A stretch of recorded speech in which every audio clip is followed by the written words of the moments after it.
সরকারি দপ্তরে এসআইআর এর শুনানি কক্ষে ঢুকে দাদাগিরির অভিযোগ বর্ধমান দক্ষিণের বিধায়ক খোকন দাসের বিরুদ্ধে।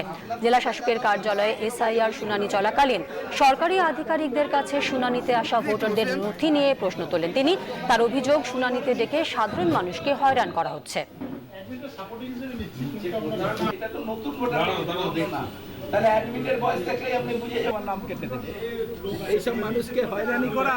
নির্বাচন কমিশন কেন্দ্রীয় সরকারকে সঙ্গে নিয়ে মানুষকে হয়রানি করছে, মানুষের ভোটার লিস্টে যাতে নাম বাদ যায়, আর এরা সবাইকে বাংলাদেশের লোক ভেবে বলছে, বাংলাদেশের লোক ভেবে সবার নাম বাদ দিতে চাইছে।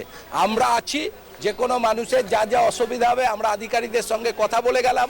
যতদিন হিয়ারিং হবে আমরা এখানে কোর্ট চত্বর ছাড়ছি না, মানুষের সঙ্গে থাকবো। একটা মানুষের ভোট যাতে বাদ না যায়, এটা হচ্ছে আমাদের মূল উদ্দেশ্য। বিজেপি এই ঘটনার তীব্র নিন্দা জানিয়ে কমিশনে নালিশ জানানোর হুঁশিয়ারি দিয়েছে।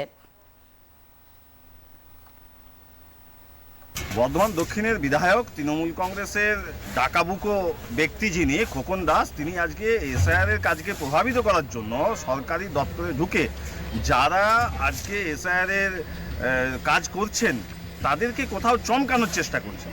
তাদেরকে বলছেন কেন আপনারা অ্যাডমিট নেবেন না, তারা তো অ্যাডমিট নিচ্ছেন বলছেন সরকারি অফিসাররা।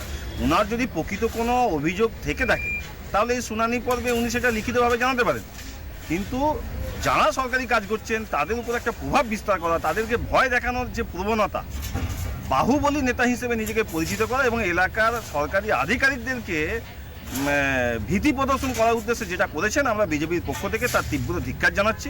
আমরা নির্বাচন কমিশনের দৃষ্টি আকর্ষণ করব যে অবিলম্বে এই বিধায়কের বিরুদ্ধে যেন আইনগত পদক্ষেপ নেওয়া হয়।